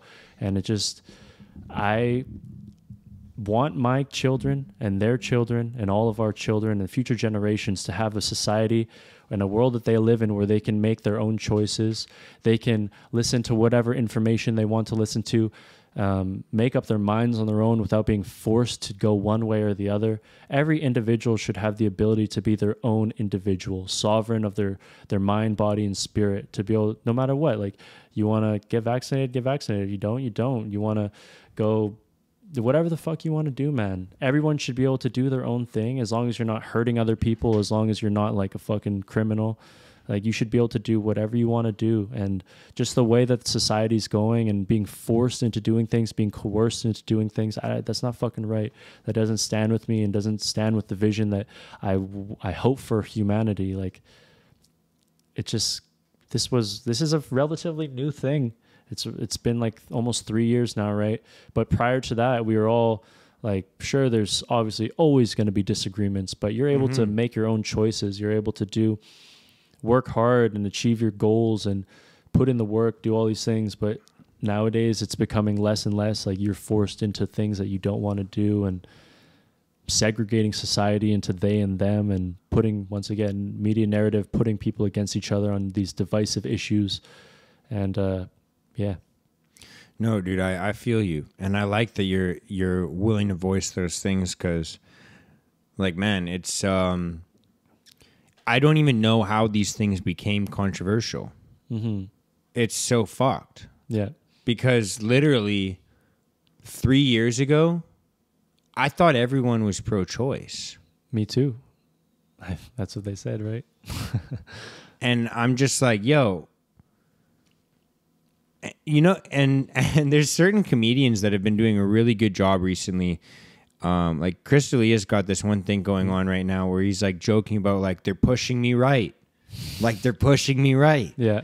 And it's like, bro, like that's how I've been feeling. Like, it's like, yo, me too, man. I was a left-wing guy for so long. Dude, and you might... Well, I'm 27. Yeah. Like, I'll be 27 in a couple months. Yeah, my first year at university at UVic, I literally went door to door for multiple days campaigning for Justin Trudeau's first, like, campaign and shit. And now look where we are. Like, it's just crazy, the circumstances that people show their true colors. Like, I don't know. That's interesting you say that, man. Yeah. Because I was one of those people that I legitimately was barely into politics before this. Yeah, me too. And so, like, I wasn't even... I remember, but I think I did vote Liberal when Justin Trudeau, because I wanted weed to be legal. Yeah, that was understandable. Yeah, that was like, that was where my head was at. Yeah, and I think honestly that was one of my biggest ones. Yeah. You know, and I think there was something guys. to do with I can't remember. But that was like, you know, freedom of choice. You thought like liberal. You thought like free, like community, unity, and accepting, like acceptance, and loving. Yes, you know. And now look how it is. It's crazy, man. It's like nuts. The things that they say, as long as they fit their narrative, it works. But if it goes outside their narrative, then it doesn't work. Like you're talking about being like pro-choice. Like, sure, as long as it's pro-choice along with their narrative and their agenda. But if you deviate from that, then you're fucked. Yeah. Yeah. And I want to say this about like the scooter thing, because I saw the same thing that you saw. Yeah. And I'm like 99.999% in agreement with how you feel about it, but I will just say this, man. Mm-hmm. I've just become so skeptical about everything. Understandably, and that's from the media themselves, because time after time they've driven narratives where it's been found out that it's a complete bullshit.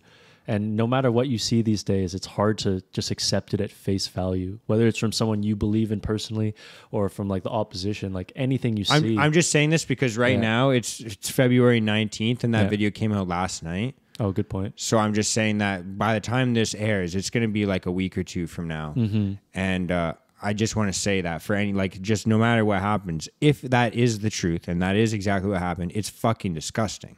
Yeah. And that's like terrible. That should be legally you should be fucking held accountable. Mm-hmm. And B, spiritually you're going to be held accountable. Yes, whether you like it or not. And maybe it's wrong, because I remember seeing like, you know, the swastikas and the Confederate flags in the very beginning, and someone close to me in my family sent it to me, and I was concerned. I was like, what the fuck? Mm-hmm. And I remember I didn't say it, but I feel like I should have.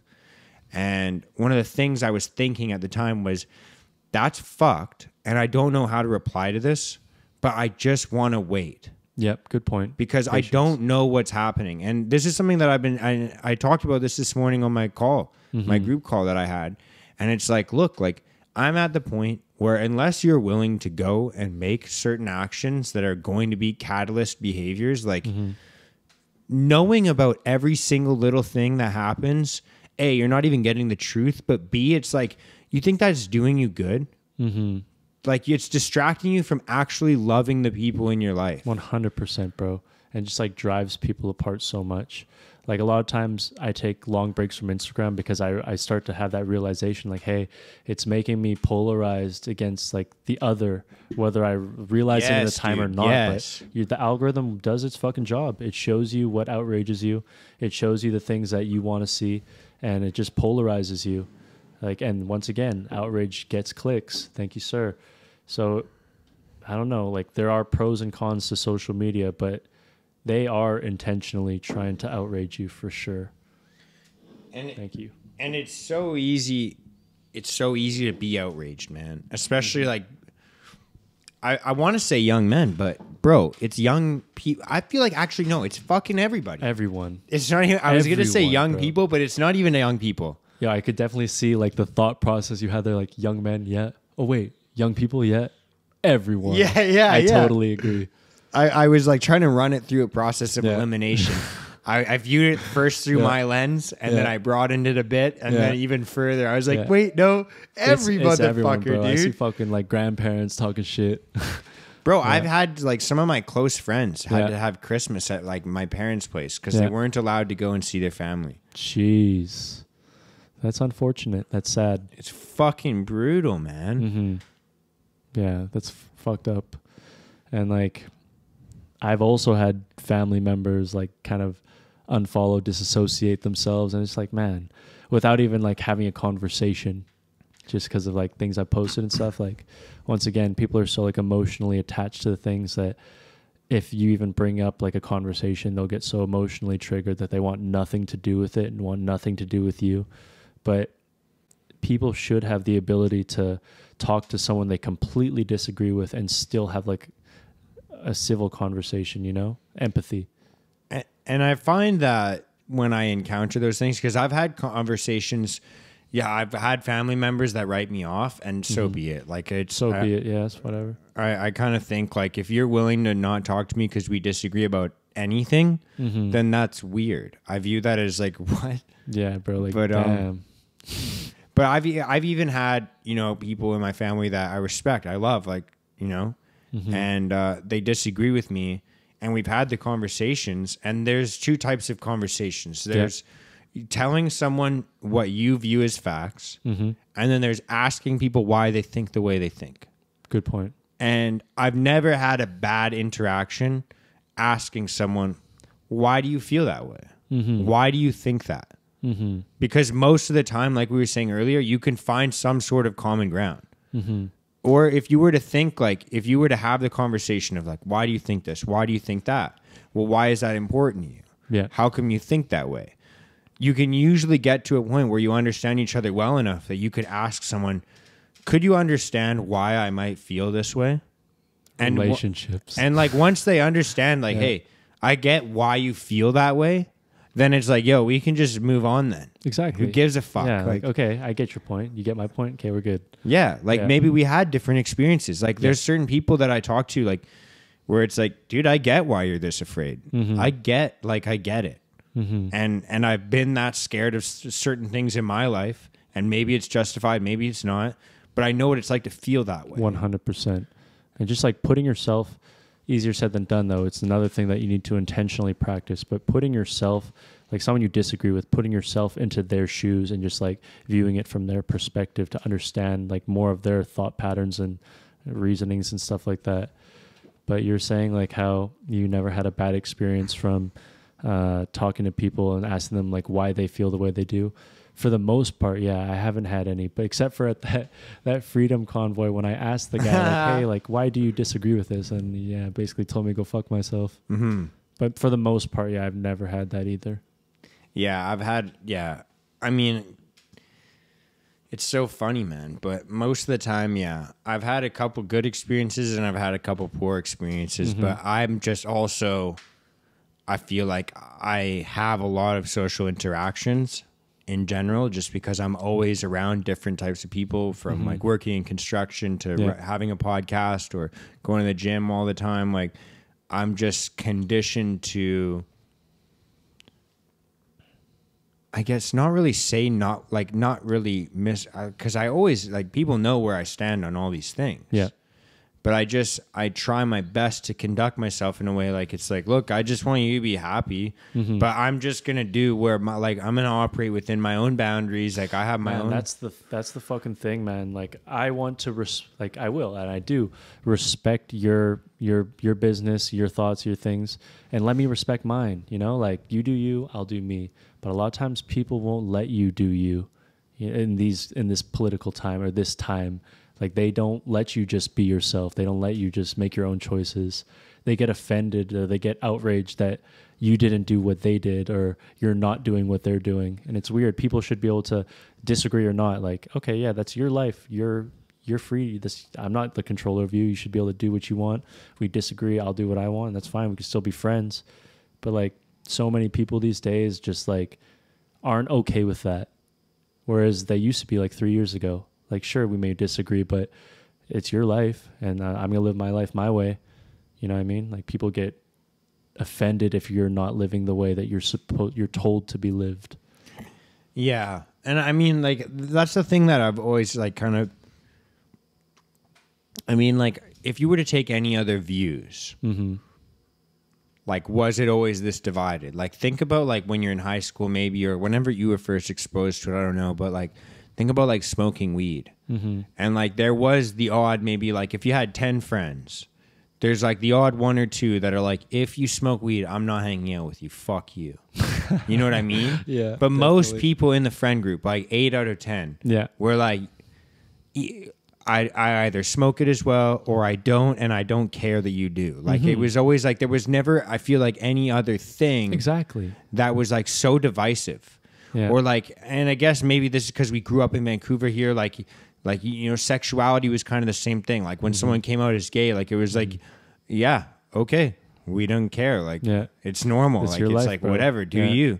So, like, I feel like it's just in the last couple of years where it's like, wait, you don't think the way I do? Fuck you. And I think the reason is once again, like the media implanting these narratives into people, and the people who don't catch on a lot of times just get programmed into it and thinking the way that they're telling them to be thought or told. And obviously the media has been weird forever, but like just since the pandemic, like it's been so much more intense in programming people to think the way that they're told to think. But I feel like media's always been like that. I just feel like it's just in the last couple years that people reacted this way. I think it's because they made it seem like you're a threat to the community type thing if you don't follow this way, or you're selfish. But bro, that's the same propaganda that was in World War II. That's true. That's what I'm saying. Like, the media hasn't changed. It's literally for some reason, like, I guess maybe it's every 80 to 100 years that people just allow it to change them. People have been... No one recently has experienced a global pandemic and known what was going to come. And like, there's so much fear and anxiety, confusion, like all these things, you know, and still confusion. Yeah. So it's like, I could see why for this scenario for sure. Cause like none of us have experienced anything like this prior to this. Like, sure, there was H1N1 and stuff like, we were like, I had that. You had H1N1? Yeah, bro. What was that like? I had the shot, but like I never got the shot because I got the flu. I got the swine flu. And actually it was like, what was that like? Shout outs to Andrew, my roommate. He's the one that gave it to me. Motherfucker. And we both had it at the same time. It was grade 9, I think. Yeah. Yeah, I remember being like told to go home because there's like swine flu and shit. I was like, yo, what the fuck? I remember getting the handout, and I remember thinking, what the fuck is that? Yeah. And then I just got sick. Yeah. But I always got sick as a kid. Yeah. And I didn't think anything of it. And then a couple of years ago, my mom was like, remember you got swine flu? And I was like, what are you talking about? And she's like, yeah, like you had H1N1. And I was like, are you kidding me? And she's like, yeah, remember you got sick? And I was like, I was always sick. And she's like, no, specifically like, and then I had to think back. Like, I was like, oh, like, I remember getting the handout, and I remember, and even when Andrew and I moved in together, he's like, remember when we had swine flu? I was like, bro, yeah, that was nuts. Like, what the fuck? Like, yeah. But I think I ended up getting, it was actually pretty bad for me. Yeah. Because I think I got, I think he was rougher than I was. I think I may have gotten pneumonia from it. Oy. But, I've always had respiratory issues. Like, I have asthma. Think me too, yeah. And I have like I used to get sinus infections as a kid a lot. So I guess that's like, you can kind of hear it in my voice. Like, I'm kind of nasally, and I just kind of have a tough, it's not a good, it's not a good, like, kind of like what's going on in there. But, but you said you're going to get surgery on that too, right? Yeah, I have to, because it's just smashed up from years of just like kind of playing rugby and being a fucking idiot. And have you broken your nose? Yeah, a couple of times. Jeez. But just like getting it pushed in, like not even breaking it sometimes. Like, you know, like sometimes in Jiu Jitsu happens when it just gets pushed in. Like, I have a very kind of like long, soft nose. Yeah. Like it's like not very wide, so it like bends really easy. Yeah, you know, malleable. Yeah. Yeah. Some people have good noses for fighting, man. Yeah, for And sure. I'm not Some one people of them. have like some crazy, easily breakable ones, you know, like Mine. Yeah. Dude, like look at this thing. It's like it sticks like, you know, it's like pretty easily breakable. surface area. Yeah, yeah. And it's like long and flat. It's kind of like a sail. Like Triangle. yeah, like so it's easily to push it to one side. So yeah, sure. genetically not built for having my face punched. Good defense. Good defense Good guy. defense, Big yeah. defense guy. Yeah. But yeah, dude, it sucks. I don't even remember where I was going with that. But yeah, I had swine flu and it sucked. But yeah, even that, there wasn't fucking like, there was no like vaccine fucking division or any of that. No. I didn't get vaccinated from that. I just I had it, and then they were like, "No, you had it. You don't need to get vaccinated." That's literally what my doctor said.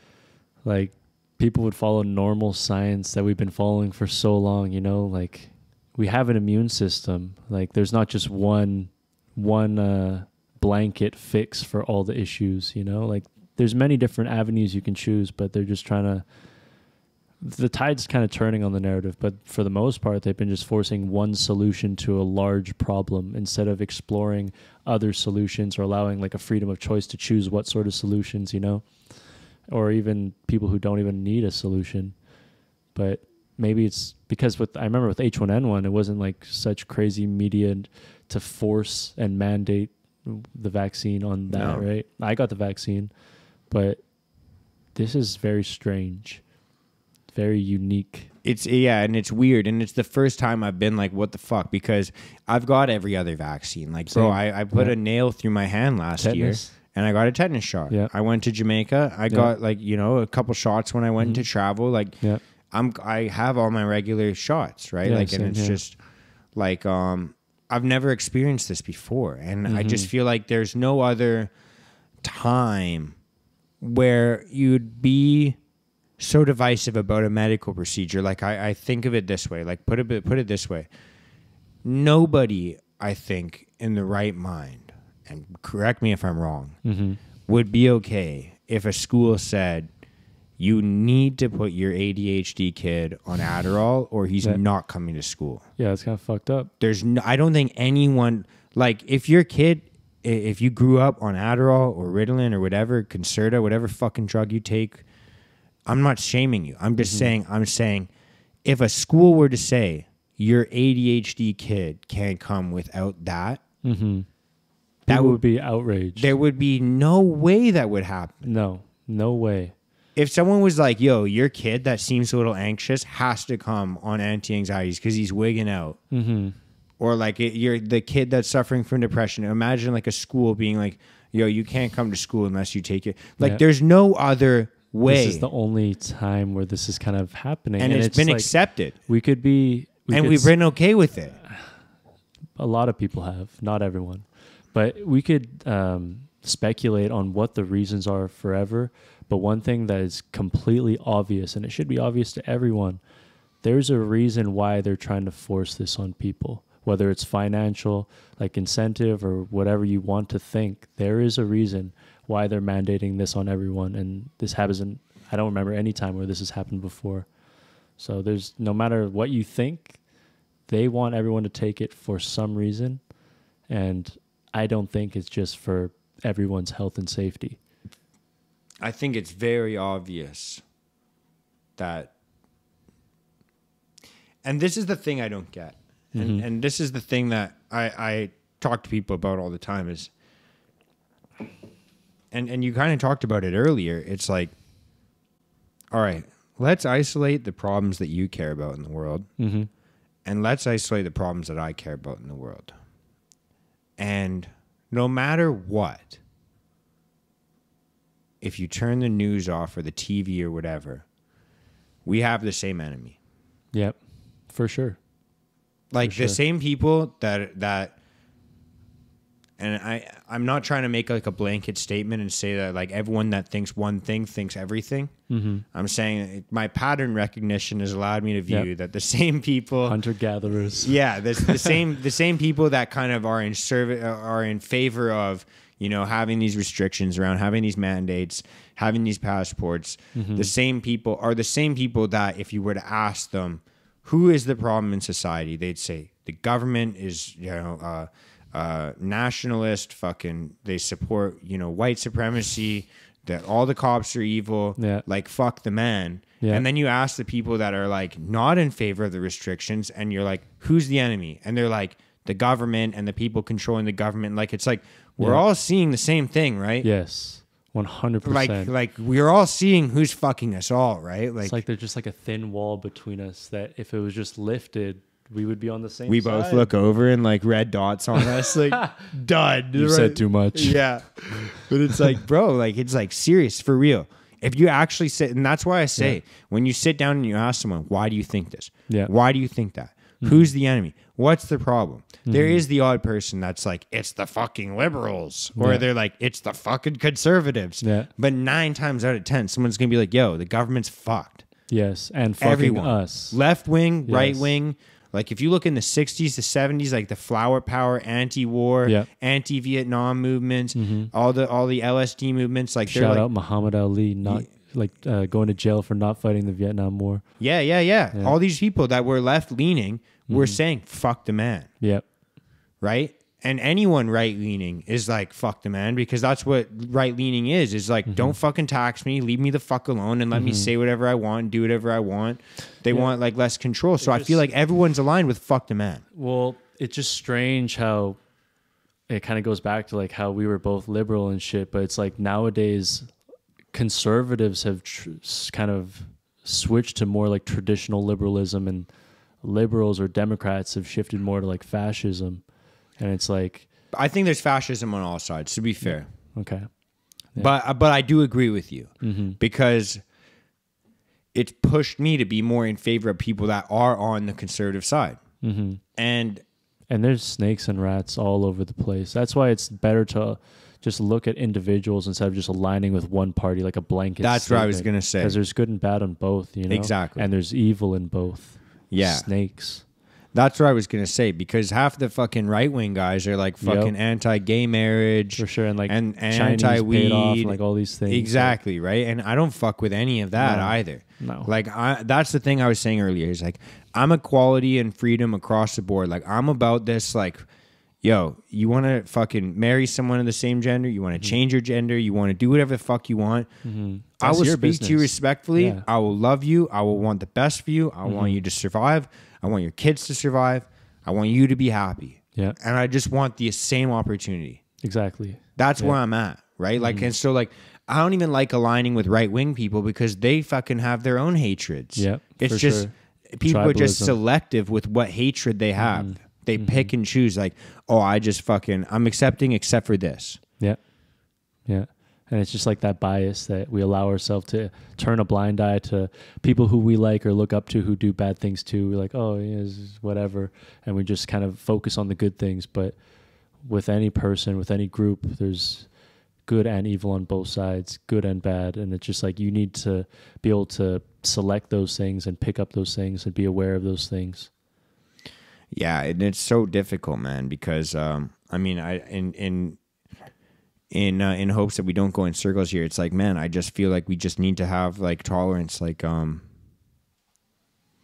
that's why I asked if you read a lot of Stoicism, because I've been reading a lot of Stoicism in the last like couple of years, and it's just kind of one of the quotes that I keep having to tell myself is be tolerant of others and strict with yourself. That's a great one. And it just sits in my head, man. And I think of it in so many ways. And when I even say strict with myself, like I mean in a forgiving way. Yes. Yeah. Like I have to be strict in the sense of like, stick to your values. It is okay to mess up sometimes. Like it's okay. Yeah. Problem I've had a lot of times in the past was like being too strict on myself and too putting self-limiting beliefs and all those things. And if I don't live up to my ideals, I feel bad about myself. But you're right, having that aspect of forgiveness as well, and like to love yourself in those areas. Well, like I'm saying, like to be strict with, like you're saying, one of my values was to be forgiving. And so if I can embody that in 99% of the time, that's good. But why can't I do it 100% of the time? And what's the last 1%? It's myself. Like I have a tough time forgiving myself. But if I identify as someone who's a forgiving person, a compassionate person, empathetic, then I have to be empathetic towards myself. I have to be forgiving of myself. Like that's what that means to me. Like it's like, embody it then. Don't talk about it. Just embody the philosophy. Like you have to be strict in that way. And it's just, it's something that I like, even I have to focus on, man. Like we allow each other to, or allow ourselves to kind of get, you know, like we said, emotional. And then when we get emotional, maybe if you're not used to processing that emotion or used to enduring that, then it makes you hateful. It makes you kind of... You just build it up within you without releasing it. And just like over time, you never know what's going to make you snap. Like all these emotions and memories stored up and pent up and building until one day it blows. And you could take it out on someone you really love. And it could have just been like one random thing that triggers you of all these emotions over long periods of time. And you can really ruin your relationships. You can ruin aspects of your life, like so many different things. So it's so important, especially for men, to learn how to like process their emotions and to like channel that energy into different positive things. And that's why, I highly recommend, even if you're not even in a bad spot, if you're a guy, you should check out counseling sometime in your life. It'll help you so much. And like, it shouldn't be like stigmatized or anything. Like it just helps you to understand yourself, how to manage your emotions and to live with your emotions and to be accepting of yourself. And it's always going to be an ongoing process, but definitely highly recommend counseling for men or just talking to someone, bro. Yeah, man. And I mean, I kind of want to wrap up soon, but I really like the topics going on. I was going to ask you one or two questions, and you can choose which one you answer. Okay. We can either talk more about like your first experience going into counseling and kind of maybe how people might have questions about that or what they might think, or I might be able to ask some maybe FAQs.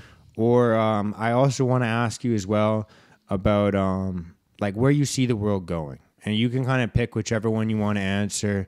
And then maybe we'll start the next episode with the one that you don't. But I kind of more about like where you see the world going in the near future, maybe the far future. Like if you have hope, if you don't, or maybe also about counseling, whatever you like. Yeah, I like the latter question. I want to go with where I see the future going, and it's just crazy. Things are so uncertain. Even like in a week's time, you never know what could be happening.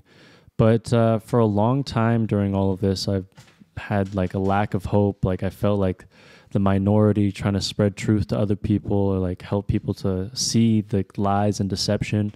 And I felt like the huge minority, but over time, it's been so heartening to see other people start to see certain things and to be more open to different ideas and like accepting of others, even if it's disagreeing ideas. But I think that the powers that have been evil and been doing things are going to continue. They're not done. They know that united we stand, divided we fall. They'll continue to try and divide us. But I do have hope, especially seeing with this freedom convoy, how easy it is for all of us, no matter what we believe in, to unify and to stand up for what's right for everyone and not to just segregate people. And it's going to be an ongoing battle. And I think it's, I think it's darkest before, what's that quote? The darkest dawn before this. I don't even fucking know. Dawn is darkest before dawn? Yeah, exactly. Something like that. Dusk is dark. It's going to be worse before it gets better, I think. I know the brighter the light, the darker the shadow. That's a good one, yeah. I know. But I don't think we're at a climax yet. I think we're still like rising action in the story. But I do truly believe all of us are here in this time period for a real reason. Whether we know it or not, I think that we're here for a reason during this time. And these are pivotal times for all of humanity going forward. So what we decide to do in these moments will decide the fate of the future. And I just pray that humans can unify and love one another, and just no matter what you believe in, like we're all human and we all deserve our own individual sovereignty. Yeah, 100%, man. I completely align with that. And I think, I think that it comes down to, and I think this is something that you'll like because it is kind of aligned with intentionally living, and it's kind of more like a Stoic philosophy as well. Is like they speak a lot about like not just the idea of like, there's certain things within your environment that you can control and that you can't control. Mm-hmm. But furthermore as well, like you have like you're always in control to some degree because you always have a choice. Yes. And that's so crucial. And I think that it's important to note that every generation is faced with something. Yes. Right? Like, because if some you were to big look, event. Yeah. Like if you were to look in like, I mean, maybe the 80s and 90s were awesome, but like before that, like the 60s, 70s, they had Vietnam. Yeah. Before that, the Cold 50s War, and 40s. World Wars.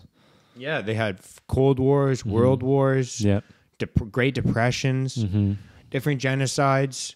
And it's like, at the end of the day, there's always going to be this division. There's always going to be a push to fuck with people and to try and make money and try and gain power. And there's always different nefarious ideas. And like I said in the very beginning, I'm down to go whatever rabbit hole anyone wants to go. And most, and there's some truth behind a lot of it. And sometimes it's symbolism and I like to kind of explore these things. But what I'm trying to say is, every day you have a choice. Yes. Right? And so like if you're one of those people that's like anti-fucking mask, anti-fucking restriction, whatever, and you encounter someone that, wears a mask or wants you to wear a mask, like you have a choice to deal with that person with love and compassion or to fucking laugh at them or call them names.